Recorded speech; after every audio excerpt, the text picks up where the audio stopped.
Dans cette vidéo, nous allons voir comment nous ancrer.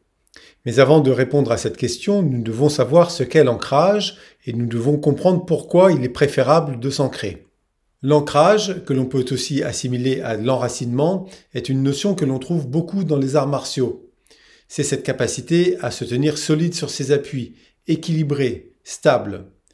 Nous voyons tout de suite que ce n'est pas simplement un dispositif physiologique, c'est également un dispositif psychique. Cette capacité de discerner le bon geste à produire au bon moment. Bien sûr, nous n'avons pas tous la vocation à pratiquer les arts martiaux. Alors, comment pourrions-nous définir autrement l'ancrage ? Eh bien, nous pourrions dire que l'ancrage, c'est la capacité que nous avons à nous reconnaître et à nous sentir à l'aise dans la réalité que nous vivons. C'est pourquoi la répétition des événements connus a tendance à nous rassurer dans la mesure où nous les identifions clairement.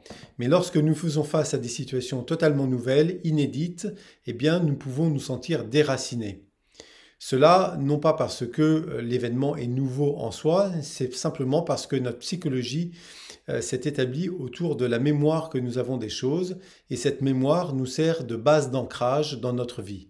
Il ne faudrait pas pour autant en conclure que l'ancrage dépend de notre capacité de mémoire et de cette capacité que nous avons tous à retrouver le terrain connu sur lequel nous nous sommes construits. L'ancrage va se développer chaque fois que je suis en mesure de me reconnaître dans ce que je suis en train de vivre, que cela soit une situation déjà connue ou que cela soit une situation totalement nouvelle. C'est donc de cette capacité de reconnaissance dans ce que je vis que mon ancrage va se développer. Que m'apporte l'ancrage ? L'ancrage va m'apporter avant tout une capacité à retrouver mon équilibre lorsque celui-ci est déstabilisé. Il m'apporte aussi une plus grande aisance et un plus grand confort dans la position et dans la manière dont je vis ma vie. Une personne qui n'est pas ancrée va être un peu moins stable, un peu moins solide dans sa tête. Alors, il ne s'agit pas de critiquer ces personnes-là, ce n'est pas un déficit, c'est un choix d'évolution. Certaines personnes trouvent aussi de grands avantages à ne pas être ancrées, puisque leur esprit vagabonde beaucoup plus que celui d'une personne ancrée, et ce vagabondage a aussi ses sources d'intérêt et ses richesses.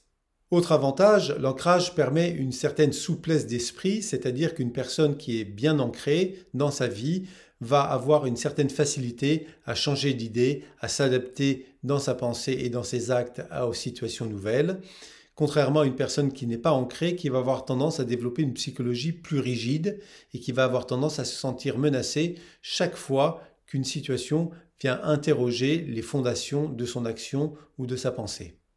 Maintenant, comment je vais m'ancrer ? Eh bien, cela dépend de chacun. Pour certaines personnes, l'ancrage va passer par une forte activité physiologique, d'autres par l'accumulation de biens, d'argent, et pour d'autres encore par la pratique spirituelle. L'important n'est pas que ce soit spirituel ou matériel. L'important est que l'on puisse se reconnaître dans ce que l'on vit, car c'est ça qui va déterminer l'ancrage. Je vais vous proposer 3 étapes pour accroître votre ancrage. La première étape consiste à décider de ce que l'on veut vivre. La deuxième étape consiste à savoir pourquoi nous avons décidé ces choses-là. Et la troisième étape consiste à valider chaque vécu une fois que la situation est traversée. Ce dernier point est capital. Ma capacité à me reconnaître dans ce que je vis va me permettre d'en prendre la responsabilité, de reconnaître que ma volonté est le moteur de ma réalité. Et lorsque je reconnais que ma volonté est le moteur de ma réalité, je n'ai plus de crainte quant aux événements qui adviennent.